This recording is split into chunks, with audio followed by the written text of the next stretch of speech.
second wave and it was all foamy, and I thought I made it, and then I just clipped the foam ball at the end there. It just cleared me over. I just couldn't get up, just kept pulling me down. I popped up and there was one right in the face, and I think I don't know, I'm lucky. Whoop.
Hey everyone, thanks for tuning into mattsteinway.com. Today I'm here with Dylan Longbottom, pro surfer, big wave extraordinaire. Hey mate. Hey mate. I've grabbed him, I'm in his factory at the moment. Thanks for doing this, by the way. Easy, yeah. So, I wanted to ask you a couple of questions about big waves for a start. Yeah. When did you start surfing? I basically started surfing when I was about 5 years old. Yeah. So, you know what I mean? I'm over 35 now, so pretty much 30 years I've been surfing. Yeah, okay. Yeah. And when did you go pro? I would have been probably about 19, 20. Yeah. Yeah. So were you always good as a teenager? Yeah, I done good. Won lots of local competitions. Yeah. But nothing great nationwide. Yeah. And it wasn't until like when I started hit 20 that I started hitting my straps. Powering. Yeah. So did you choose to surf big waves, or did you just go that way? No, I ended up just going that way. I done a lot of contests and then travelled the world doing WQS, but a lot of the waves were in tiny waves and it just didn't suit my surfing. So yeah. So not your surfing, just I grew up on the south coast, which was similar to Central Coast here, down along Heiarii there. Cool. And there was just heaps of reef breaks, and it was just over years that I got better surfing bigger waves. Yeah. And there was a lot of really heavy reef breaks, and I'd just go surfing, and it was just a natural progression. And then started to go to Hawaii. Yeah. And then it just snowboarded from there. Can I ask you a question about Hawaii? Yeah. Like, I haven't got it written down. Yeah. Is it hard to surf over there if you don't know people? Yeah, it's like, really hard. localised? Yeah, super hard. Well, how do you get to start surfing there if it's just really hard. It's just one of them places, it's just packed and it's really hard to get waves there. Is it? No matter who you are. You're sweet now? Yeah, I'm pretty sweet. I'm still hard to get waves there from myself. High-fiving the locals? Yeah. What's your scariest break? Probably ship stands and chopu. Yeah? Yeah. Yeah, well, I mean, they're probably two of the world's scariest, aren't they? Yeah, they're two of the heaviest, but at the same time, they're two of my favourites, you know what I mean? Like, you're going to get really rewarded with the barrels you get out there, but at the same time, you can really get hurt out there, and it's pretty scary, so... Yeah, Kieran's putting one of your big waves on before this video, so everyone would have seen it before they come on, so that's an idea of what he surfs. Yeah. So, do you have a story in your head before you catch a wave? Like, what do you tell yourself if a massive set's coming, 20 foot, and you're out chopu or whatever? Yeah. What goes through your head? Oh, pretty much, depending on where you're surfing. Say I'm surfing chopu, you know how fast that wave. Like, you got to surf that place a lot of times to know how fast that wave's moving. It's really fast, and there's so much water coming off the reef. So, what I'm thinking is my line. You know what I mean? Yep. You know what I mean? So that's all you're thinking about. Yeah, my line. Right. Yeah. So if I go too high, the thing's going to take me, you know what I mean? It's just going to pick me up and throw me.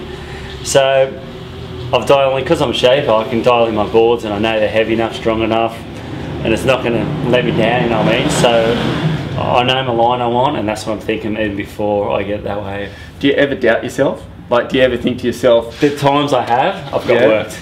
Yeah. Really? Yeah. So when you think that, you end up sort of just for sure getting caned. Yeah. All right. As soon as you doubt yourself, the thing will pick you up or something will happen. Yeah, you got to have full confidence and and just go. Yeah. Do you get nervous? Yeah, definitely get nervous. When do you get more nervous? Before you go out or when you're out there? Before. Right. Yeah, you get more nervous before you go out, or say you're on the plane on the way over and you know there's a 15-20 foot swell. That's when you're most nervous, and you're like, there's so many things going through your mind. Yeah. But then once you're there and out there, you're like, I guess the adrenaline kicks in and you're pumped and you're just focusing. Yeah. So, you know what I mean? You're not thinking too much. Have you ever been really hammered? Oh yeah, like, we've been really hammered. Yeah. Both. Well, probably worst was at Chopu there, and just going over the falls. You know what I mean? Pretty much I was too deep on a wave, 20-30 foot face, and as heavy as it gets, and went over. And, and got, you know what I mean? What happened? What do you do under the water? Just gotta relax. Even though it's like really relaxing. Even though it feels like it's trying to pull your limbs off, and it's just like a bomb going off underwater. So do you physically lay there like that? Or yeah, because the more I stress and move and panic, the more oxygen I lose. Right. So it's all about just going with it.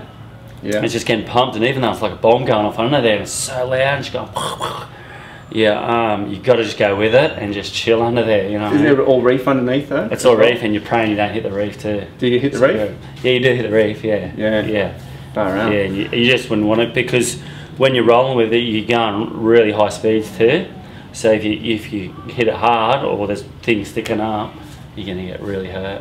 And on the flip side, how do you feel when you make just the best wave, biggest, scariest monster? Yeah, how do you feel? It's the best feeling, mate. Yeah, it's the best in the world. Like, you just had the biggest, most beautiful vision and noise, and it's like, everyone knows what it's like coming out of a tube. Coming out of one like that, it's pretty special, you know what I mean? We get pumped on 5 for one. And that's why we keep doing it. So. Do you train? Like, yeah. Like, you're pretty fit? Yeah, I've always, I do a lot of jogging. Yeah? Like sort of, I jog and then sprint and jog, sprint, like high intensity. And I try to swim a lot, but not as much as I want to, just because I'm so busy making boards and got kids and that. So I definitely like to train more, and I like to train more using rocks underwater, like walking underwater. So you guys do that? Yeah. Can you hold your breath for a long time? I'm not super long. Mine's more experience has helped me in situations. There's definitely guys who can hold it longer, like spearfishing, and that's good for it. And but yeah, all sorts of, the more you do it, the more comfortable you're going to be out there. Yeah, for sure, definitely. So how did you get into board shaping? You know, like where did all this come from? Did you just go, oh, that's a cool job because I'm a pro? No, I've always wanted to do it. My old man was a glasser. He made boards for like 30 years, so I was always around factories and that when I was a little kid.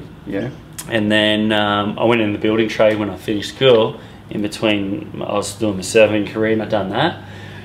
And then I just got over that, and I just went, I want to shape boards, so I just dropped the tools and got my shaping tools and just started shaping about 15 years ago. So you've been doing it that long? Yeah. Because, I mean, you're pretty well known now, like Dylan surfboards are everywhere. Yeah. So is that just a recent thing, or is it? No, it's pretty much nearly, you know what I mean, probably 14, this is my 14th year doing it. Wow. And I started off just a few boards each year, and then gradually got more and just done my own boards ever since.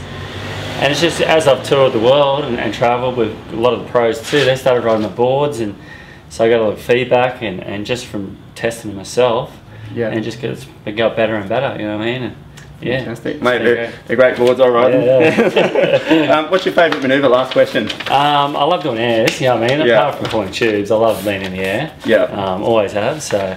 Have you been able to do that since you were young? Yeah. Just probably not make as many when I was younger. You know what I mean? I probably just flew off the back a lot when I was young, but these days I make a lot more and all tuning in. But yeah, it's definitely by far my favourite move. I was reading an article about you the other day, and there was in the surf mag, and they were saying that you ride massive waves and you can punt big air. So I guess that's like everything a surfer wants, really. Oh yeah, for sure. You know what I mean? Like, I reckon. So that's why I like doing it. And, your boards, mate, they're awesome. Yep. And look, they're the best boards I've ridden, so they're sensational. Where do people find you if they want to order a board?